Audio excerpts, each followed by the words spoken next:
ஒரு கணவன் மனைவிக்கு இடையே ஏற்படும் ஒரு சின்ன பிரச்சனை எவ்வளவு பெரிய முடிவை எடுக்க வைக்கிறது என்பதை கூறும் கதை. ஒரு 5 மாத கர்ப்பிணி பெண் நீண்ட தொலைவில் இருந்து 2 குடம் தண்ணீரை எடுத்து வந்து வீட்டின் கதவை லேசாக திறந்து முன்னாடியே 2 குடத்தையும் வைத்துவிட்டு அடுத்த 2 குடம் தண்ணீரை கொண்டு வர சென்று விட்டாள்.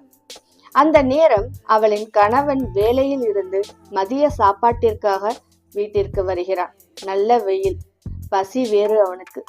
வெயிலில் வந்ததால் உள்ளே இருந்த குடத்தை கவனிக்காமல் கதவை திறந்து செல்ல குடம் தட்டுப்பட்டு விழுந்து விடுகிறான். 2 குடம் தண்ணீரும் கொட்டி விடுகிறது. அவனுக்கு மனைவி மீது கடுமையான கோபம் வந்து விடுகிறது. கொஞ்சமாவது இவளுக்கு அறிவு வேணாம், இப்படியா கதவுக்கு முன்னாடியே தண்ணீர் குடத்தை வைப்பது?